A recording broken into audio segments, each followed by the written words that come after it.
Welcome back. మనతో పాటు BJP Kadapa జిల్లా బీజేపీ అధ్యక్షుడు వెంకట సుబ్బారెడ్డి గారు కూడా జాయిన్ అయ్యారు. నమస్తే అండి, గుడ్ మార్నింగ్ సుబ్బారెడ్డి గారు. నమస్కారం అండి. అసలు ఏజెంట్లే అందరికీ నమస్కారం. సుబ్బారెడ్డి గారు, అసలు ఏజెంట్లే లేకుండా పోలింగ్ నిర్వహిస్తే వాటిని ఎన్నికలు అని ఎలా అంటారు? ప్రజాస్వామ్యంలో ఉన్న ప్రతి ఒక్కరూ దీన్ని ప్రశ్నించకపోతే గనక, గొంతు విప్పకపోతే గనక అసలు ప్రజాస్వామ్యం అనేది ఉండదు అని అన్నారు నిన్న జగన్. దీంట్లో ఒకటి ఉందండి. ఇప్పుడు వాళ్ళు వచ్చేసి 15 పోలింగ్ బూతులలో జరపాలని అన్నారు. కానీ ఎలక్షన్ కమిషన్ అనేది ఒకటి ఉంటుంది. మనకు ఏదైనా సరే ఎలక్షన్ కమిషన్ అనేది సుప్రీం. ఇక్కడ ఎలక్షన్ కమిషన్ ఇదో ఈ 2 పోలింగ్ బూతులలో జరపాలి అని అన్నప్పుడు ఏదైతే మనము ఎలక్షన్ కమిషన్ నిర్ణయించిందో దాంట్లో ఖచ్చితంగా మనము పాల్గొనాలి. వాళ్ళు ఏ విధంగా మనం ఓడిపోతున్నాము, ఇక్కడ మనకు ప్రజాస్వామ్యబద్ధంగా ప్రజల బలం లేదు అని అనుకున్నప్పుడు కావాల్సిగా ఇంకా ఇప్పుడు ఏ దారి లేనప్పుడు వాళ్ళు ఏది ఎంచుకున్న దారి ఏదంటే మేము పాల్గొనము, మేము బాయ్కాట్ చేస్తున్నాము వాటి నుంచి అంటున్నారు. నేను ఒకటే చెప్తున్నాను, వాళ్ళు ఏ విధంగా అయితే ఇంతకు ముందు ఇనానమస్ గా ఎన్నికయ్యారో, ఇంతకు ముందు దాదాపుగా కడప కార్పొరేషన్ లోనే 50 స్థానాలకు గాను 40 స్థానాలు ఇనానమస్ అయ్యాయి. అంటే ఏ విధంగా అయ్యాయి? అదే మనం ఒంటిమిట్టలో కానీ పులివెందుల్లో కానీ చూసుకుందాము. 11 మంది అభ్యర్థులు పోటీ చేసిన్నారు. 6 మంది వైఎస్సీపీకి సంబంధించిన క్యాండిడేట్లు మాత్రమే నామినేషన్ వేసిన్నారు. వాళ్ళంతా పాల్గొనొచ్చు కదా నిన్న. కానీ వాళ్ళు పోలింగ్ బూత్ ఏజెంట్లు పాల్గొనలేదు అంటున్నారు. అంతమంది ఉన్నప్పుడు వాళ్ళు పాల్గొనకుండా వాళ్ళకు ఓట్లు పడతాయి అని ఇప్పుడు మిగతా చోట్ల పడలేదు, ఇక్కడ పడతాయి అనుకోండి. వాళ్ళ ఏజెంట్లు అనే వాళ్ళు కూర్చుంటే వాళ్ళ పార్టీ పరంగా వాళ్ళకంటూ ఒక రిప్రజెంటేటివ్ అక్కడ ఉంటారు కదా. కానీ పాల్గొనకుండా వాళ్ళు చేతులు ఎత్తేసి మేము ఎలాగూ ఓడిపోతున్నాము, ప్రతిపక్ష పార్టీల మీద మనం వాళ్ళ మీద నిందలు వేసేస్తే సరిపోతుంది అని వాళ్ళు అనుకుంటున్నారు. మేము ఎప్పుడైనా ప్రతిసారి ఒకటే చెప్తున్నాము. మొన్నటి దినాన ఒక రాచమల్లు ప్రసాద్ రెడ్డి గారు ఒక మాట మాట్లాడుతున్నారు. 4 సంవత్సరాల తర్వాత మాకు గవర్నమెంట్ వస్తుంది, కూటమి వాళ్ళని ఎక్కడే కానీ నిలబెట్టము, ఎవరినే కానీ మేము నామినేషన్లు వేయనీయము అంటే ఏం ప్రజాస్వామ్యబద్ధంగా ఉన్నారా, లేకుంటే ఎక్కడైనా ఉన్నారా, రాజరికం స్టేజ్లో ఉన్నారా? ఇంతకు ముందు రాజుల కాలంలో నడుపుతా అన్నారు. మొత్తం ఏ దేశం ఏ రాజ్యం మీద అంటే ఆ రాజ్యం మీద దండయాత్ర చేసేసి ఆ రాజ్యంలో మొత్తం అందరినీ ఆక్యుపై చేసేసి కుటుంబాలతో సహా తీసుకొని పోతున్నారు. ఆ పాలనలో ఉన్నారా ఏమన్నా వీళ్ళేమన్నా? అంటే ఇప్పటి వరకు పులివెందులు ఎలా ఉండేది? తమ మాటే శాసనం, తాము చెప్పిన వారికే పదవి అన్నట్లుగా ఉండేది. కానీ ఇప్పుడు అలా కాదు కదా. 3 దశాబ్దాల్లో ఏనాడు కూడా ఎన్నికలు జరగలేదు. ఇప్పుడు చాలా స్వేచ్ఛాయుత వాతావరణంలో జరిగాయి. కాబట్టి ప్రజాస్వామ్యం అనేది ఇప్పుడు బయటపడుతోంది. ప్రజలు సంతోషంగా ఉన్నారు అంటే కారణం ఇదే. అదే చెప్తున్నాను నేను. ఇప్పటి వరకు వైఎస్ జగన్ అంటే పులివెందుల అంటే వైఎస్ జగన్ ప్రవర్తిస్తున్నారు. గత 30 ఎప్పుడైతే జెడ్పీటీసీ గానీ ప్రత్యక్ష ఎన్నికలు ఈ విధంగా పోలింగ్ బూత్ ఏజెంట్లు మామూలుగా ఈ విధంగా జరుగుతున్నాయో అప్పటి నుంచి ఇప్పటి వరకు అక్కడ ఎలక్షన్ జరిగిందనేది లేదు. తెలుగుదేశం పార్టీ వాళ్ళు కానీ, కమ్యూనిస్టులు కానీ, బీజేపీ ఎవరే కానీ నామినేషన్ వేసేదానికి కూడా భయపడుతున్నారు. ఇప్పుడు స్వేచ్ఛాయుత వాతావరణంలో ఏదైతే కూటమి ప్రభుత్వము డబుల్ ఇంజన్ సర్కారు వచ్చిందో, ఈ డబుల్ ఇంజన్ సర్కారులో 6 పథకాలు అమలవుతున్నాయి, ప్రజలకు చేరువవుతున్నారు, ప్రజలకు సంక్షేమ పథకాలు అందుతున్నాయి. ఏదైతే నూతనపల్లె గాని మల్లికార్జునపురం గాని అక్కడ ఉండేటువంటి స్థానిక ప్రజలే చెబుతున్నారు. ఏమని?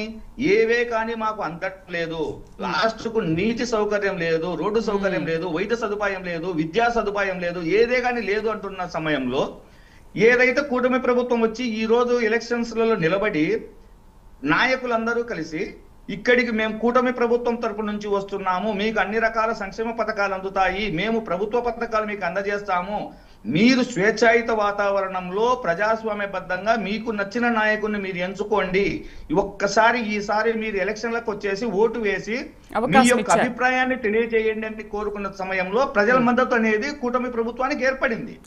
ఏదైతే మాకు ఇక్కడ చంద్రబాబు నాయుడు గారు కానీ, పవన్ కళ్యాణ్ గారు కానీ, మా మాధవ్ గారు కానీ ఒకటే చెప్తున్నారు, మనం కూటమి ప్రభుత్వము రాష్ట్రాన్ని అభివృద్ధి పదంలో నడిపించాలి, కానీ ప్రజల మద్దతుతో కూడుకొని ప్రజలకు చేరువయ్యి ప్రజలకు అన్ని సంక్షేమ పథకాలు అందజేసి చేయాలనుకుంటున్నారు. కానీ ప్రజలను భయభ్రాంతులను చేసేసి ఎవరే కానీ ఓటింగ్ లో పాల్గొనకుండా మేము ఏది చెబితే అది, మేము ఎక్కడ చెబితే అప్పుడు, ఎవరు చెబితే వాడు, ఇది అనేది తప్పుడు విధానం అని చెప్తున్నాను.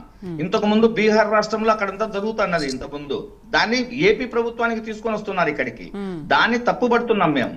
ప్రజాస్వామ్యబద్ధంగా ఎవరైనా ఎన్నికలు వేయొచ్చు. వీళ్ళు అంటున్నారు అంత దౌర్జన్యం చేస్తున్నారు, పోలీసులు దౌర్జన్యం చేస్తున్నారు, ఎలక్షన్ కమిషన్ ఒక సైడ్ చేస్తుందని. మేము ఒకటే మాట చెప్తున్నాం, ఆ విధంగా చేసినట్టే 11 మంది నామినేషన్లు వేసిండే వాళ్ళు కాదు కదా.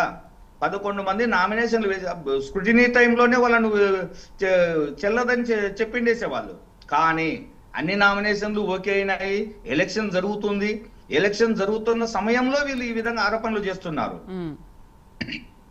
ఏదైతే అవినాష్ రెడ్డి గారు కావచ్చు, మొన్నటి దినాన డిప్యూటీ సీఎం అయినటువంటి అంజద్ బాషా గారు, రవిరెడ్డి గారు నేరుగా వెహికల్స్ ను పోలింగ్ బూత్ కేంద్రాలకి తీసుకొని పోతున్నారు. అంటే వీళ్ళు ఎంతసేపు ఉన్నా కూడా ప్రజలను కానీ ప్రతిపక్ష పార్టీలను కానీ భయభ్రాంతులను చేసేసి మేము చెప్పినట్టు జరగాలి, మేము ఏదైతే అనుకుంటామో ఎవడైతే అనుకుంటామో వాళ్ళనే జెడ్పీటీసీలుగా కానీ ఎంపీటీసీలుగా కానీ సర్పంచ్లుగా కానీ ఎన్నిక చేయాలి, మిగతా వాళ్ళు ఎవరు ఉండడానికి వీలు లేదు అనే ధోరణిలో. అంటే ఇప్పుడు వాళ్ళ అధికారంలో ఉన్నప్పుడు అది కుదురుతుందేమో కానీ ఇంకొక పార్టీ అధికారంలోకి వచ్చిన తర్వాత అది కుదరదు కదా.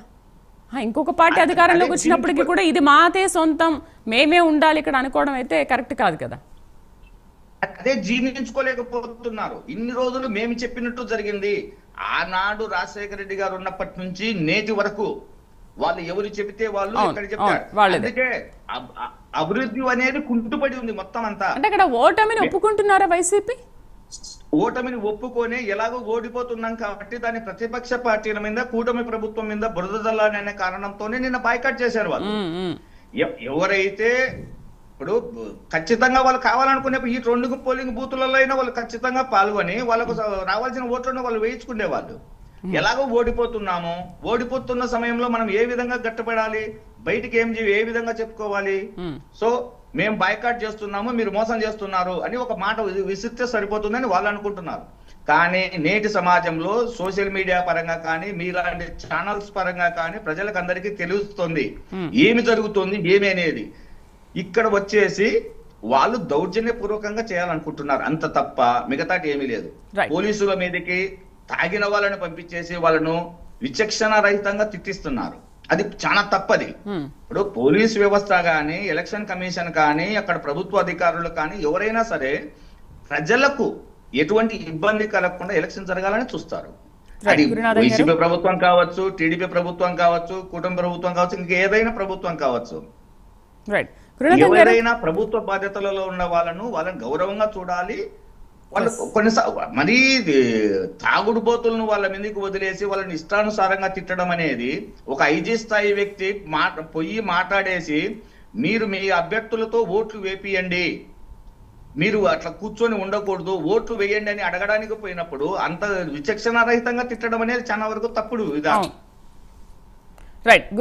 సమయంలో ఒక పోలీస్ మళ్ళీ మాట్లాడదాం. పులివెందుల్లో జరిగింది అసలు పోలింగ్ గా రిగ్గింగ్ అని ప్రశ్నిస్తున్నారు. పోలింగ్ గా రిగ్గింగ్ అని దీన్ని ఎలా ప్రశ్నిస్తారు?